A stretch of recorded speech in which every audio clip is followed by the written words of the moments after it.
10 ஆண்டு காலம் கொடுத்த வாக்குறுதிகள் எவற்றையும் நிறைவேற்றவில்லை. பின்னர் இப்பொழுது புதிதாக வாக்குறுதி கொடுப்பது முதலில் ஏமாற்றியதைப் போல் மீண்டும் ஏமாற்றுவதற்கான ஒரு முயற்சியை தவிர வேறொன்றில்லை.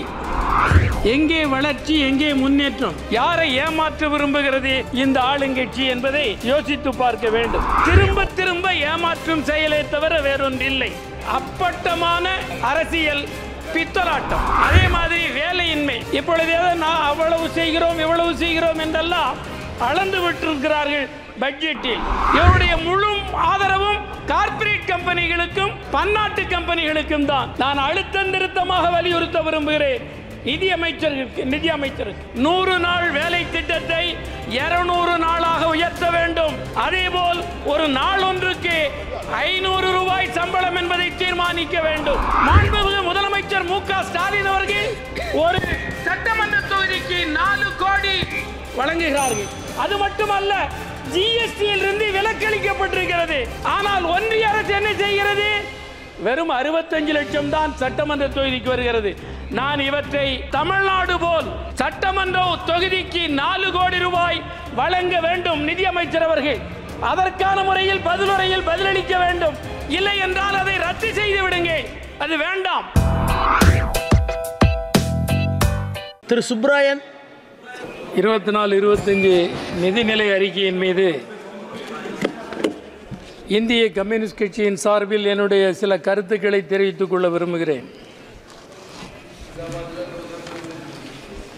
இந்த பட்ஜெட்டில் சில வாக்குறுதிகள் சொல்லப்பட்டிருக்கின்றன. ஆனால் ஏற்கனவே கொடுத்த வாக்குறுதிகள் எதையும் நிறைவேற்றாத ஆளுங்கட்சியினர் புதிதாக வாக்குறுதி கொடுப்பதை எவ்வாறு நம்புவது? நம்பகத்தன்மை உள்ளவர்களாக இவர்கள் 10 ஆண்டு காலம் நடந்து கொள்ளவே இல்லை. 10 ஆண்டு காலம் கொடுத்த வாக்குறுதிகள் எவற்றையும் நிறைவேற்றவில்லை. பின்னர் இப்பொழுது புதிதாக வாக்குறுதி கொடுப்பது முதலில் ஏமாற்றியதைப் போல் மீண்டும் ஏமாற்றுவதற்கான ஒரு முயற்சியை தவிர வேறொன்றில்லை. அதே மாதிரி வளர்ச்சி, முன்னேற்றம் என்று திரும்ப திரும்ப சொல்லுகிறார்கள். எங்கே வளர்ச்சி, எங்கே முன்னேற்றம்? WHO-வும் யுனிசெஃப்பும் என்ன சொல்லுகிறது? இந்தியர்களில் 74.1% இந்தியர்களுக்கு ஊட்டச்சத்து கிடைப்பதில்லை.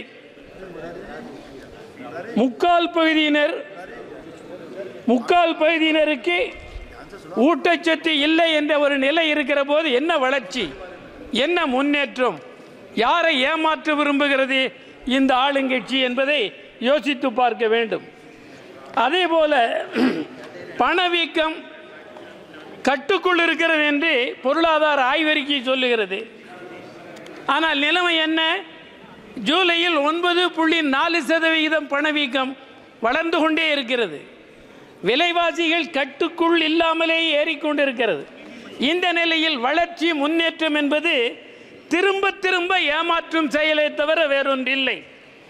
அதே போல இங்கே பீகார், ஆந்திரா சிறப்பு நிதி, சில பல உதவிகள் வழங்கப்பட்டிருக்கின்றன. அவற்றை நாங்கள் வரவேற்கிறோம்.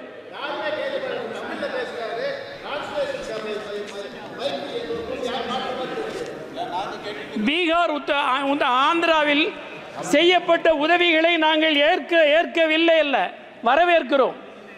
ஆனால் என்ன, இந்த தேர்தல் சமயத்தில் தான் உதவி கேட்டார்களா ஆந்திரா? இந்த தேர்தல் சமயத்தில் தான் பீகாரில் உதவி கேட்டார்களா? இந்த உதவ வேண்டும் என்பதற்காக செய்தது அல்ல. தங்களுடைய மலிவான அரசியல் நோக்கத்தை நிறைவேற்றிக் கொள்வதற்கு செய்யப்படுகிற அப்பட்டமான அரசியல் பித்தலாட்டம். இதைத்தான் நான் இங்கே குறிப்பிட விரும்புகிறேன். எனவே இவர்கள் நேர்மையான முறையில் அந்த உதவியை வழங்கவில்லை.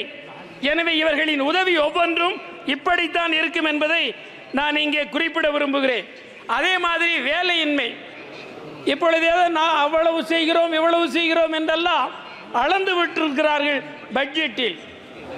இதே எம்எஸ்எம்இஸ் தானே வேலை வாய்ப்பில் முதலிடம். எம்எஸ்எம்இஸ் தானே ஜிடிபியில் 30% மேல் பங்களிப்பு செலுத்துகிறது. அந்த எம்எஸ்எம்இஸ் நெருக்கடிக்கு உள்ளாக்கப்பட்டது யாரால்? இந்த பிஜேபி அரசாங்கத்தின் அப்பட்டமான ப்ரோ மொனோபலிஸ்காகத்தான். இவருடைய முழு ஆதரவும் கார்ப்பரேட் கம்பெனிகளுக்கும் பன்னாட்டு கம்பெனிகளுக்கும் தான். எனவே இவர்களின் தவறான கொள்கையின் காரணமாக சிறு குறு நடுத்தர தொழில்கள் அழிந்து கொண்டே இருக்கின்றன. அதை காப்பாற்ற வேண்டுமானால் ஜிஎஸ்டி வரி அவர்களை அழைத்து பெருவீத அளவில் குறைக்க வேண்டும். அவர்கள் பெற்ற கடன்களை ரத்து செய்ய வேண்டும். அதே மாதிரி அடுத்து நான் இங்கே குறிப்பிட விரும்புவது விவசாயம். ஏறத்தாழ இந்த 10 ஆண்டுகளுக்கு முன்னர் ஜிடிபியில் விவசாயத்தின் பங்களிப்பு என்ன, இன்றைக்கு விவசாயத்தின் பங்களிப்பு என்ன என்று ஒரு ஒயிட் பேப்பர் பிளேஸ் பண்ணுங்கள். என்ன வளர்ச்சியை கண்டிருக்கிறது விவசாயம்? கிராமப்புறம் காலியாகிவிட்டது. கிராமப்புற பொருளாதாரத்தை தகர்த்தவர்கள் இந்த ஆளுங்கட்சியினர் தான். எனவே கிராம பொருளாதாரத்தை தகர்த்திருக்கிறார்கள். எனவே வேலையின்மை மேலும் மேலும் அதிகரித்து கொண்டே இருக்கிறது. அதே மாதிரி 100 நாள் வேலை திட்டம், 100 நாள் வேலை திட்டத்தை அநேகமாக மௌனமாக காலி செய்து கொண்டிருக்கிறார்கள். நான் அழுத்தம் திருத்தமாக வலியுறுத்த விரும்புகிறேன் நிதி அமைச்சருக்கு, அதே மாதிரி ஆளுங்கட்சியினருக்கும் குறிப்பிட விரும்புகிறேன். 100 நாள் வேலை திட்டத்தை 200 நாளாக உயர்த்த வேண்டும். அதேபோல் ஒரு நாள் ஒன்றுக்கு 500 ரூபாய் சம்பளம் என்பதை தீர்மானிக்க வேண்டும். இதை நடைமுறையில் உத்தரவாதப்படுத்தினால்தான் ஏறத்தாழ 35 கோடி மக்கள் பலனடைவார்கள். கிராமப்புற வேலையின்மை குறையும். கிராமப்புற வேலையின்மையை குறைப்பதற்கு யுபிஏ கவர்மெண்டால் அறிமுகப்படுத்தப்பட்ட மிக நல்ல திட்டம், சட்டம், அவற்றை நிறைவேற்ற வேண்டும் என்று நான் வலியுறுத்துகிறேன். அதற்கு நிதியமைச்சர் என்ன நடவடிக்கை எடுத்திருக்கிறார் என்பதை இங்கே தெரிவிக்க வேண்டும். அதேபோல் நான் போன குடியரசுத் தலைவர் உரையிலேயும் குறிப்பிட்டேன், இப்பொழுதும் குறிப்பிடுகிறேன். எம்பிக்களுக்கான தொகுதி நிதி என்ன வழங்குகிறார்கள்? 5 கோடி. 5 கோடியில் 90 லட்சம் ஜிஎஸ்டி. இது ஏதாவது அடிப்படை இருக்கிறதா? மக்கள் வரிப்பணத்தில் மக்கள் பிரதிநிதிகள் மக்கள் தேவைகளை நிறைவேற்ற ஒதுக்கப்பட்ட நிதிக்கு ஜிஎஸ்டி போடுகிறது இந்த அரசு. இந்த அரசு சிந்தனையோடு செயல்படுகிறதா? ஏதாவது மதிப்பீடு இருக்கிறதா? தயவு செய்து சிந்தித்து பாருங்கள். அதே மாதிரி 5 கோடி, அதில் எல்லாம் போனால் 4 கோடி. ஒரு சட்டமன்ற தொகுதிக்கு 65 லட்சம் தான் கொடுக்க முடியும். எப்படி தேவையை நிறைவேற்ற முடியும்? தமிழ்நாட்டில் மாண்புமிகு முதலமைச்சர் மு.க. ஸ்டாலின் அவர்கள் ஒரு சட்டமன்ற தொகுதிக்கு 4 கோடி வழங்குகிறார்கள். அது மட்டுமல்ல, ஜிஎஸ்டியில் இருந்து விலக்களிக்கப்பட்டிருக்கிறது. ஆனால் ஒன்றிய அரசு என்ன செய்கிறது? வெறும் 65 லட்சம் தான் சட்டமன்ற தொகுதிக்கு வருகிறது. நான் இவற்றை தமிழ்நாடு போல் சட்டமன்ற தொகுதிக்கு 4 கோடி ரூபாய் வழங்க வேண்டும் நிதியமைச்சர் அவர்கள். அதற்கான முறையில் பதிலுரையில் பதிலளிக்க வேண்டும். இல்லை என்றால் அதை ரத்து செய்து விடுங்கள். அது வேண்டாம். ஏதாவது செய்ய வேண்டும் என்றால் அதிகப்படுத்த வேண்டும். அதற்கு அடுத்து நான் இங்கே குறிப்பிட விரும்புவது ஊழல் தேர்தல் பத்திரம் ஒன்றை சொல்லி முடித்துக் கொள்கிறேன். தேர்தல் பத்திரம் ஊழலை பற்றி பேசுவதற்கான தார்மீக அருகதை ஆளுங்கட்சிக்கு இல்லை. ஏனென்றால் ஊழல், இது நான் சொல்லவில்லை, உச்ச நீதிமன்றமே என்ன சொல்லி இருக்கிறது? தேர்தல் பத்திரத்தின் மூலம் வசூலிக்கப்பட்டது சட்டவிரோதம் என்று சொல்லி இருக்கிறது. நான் நிதியமைச்சருக்கு சொல்லுகிறேன், நீங்கள் உடனடியாக எந்த கட்சியாக இருந்தாலும் சரி, சட்டவிரோதமான முறையில் தேர்தல் பத்திரத்தின் மூலம் சேகரிக்கப்பட்ட நிதி முழுவதையும் பறிமுதல் செய்ய வேண்டும். அரசின் கருவூலத்திலே கொண்டு வந்து சேர்க்க வேண்டும் என்று நான் வலியுறுத்துகிறேன்.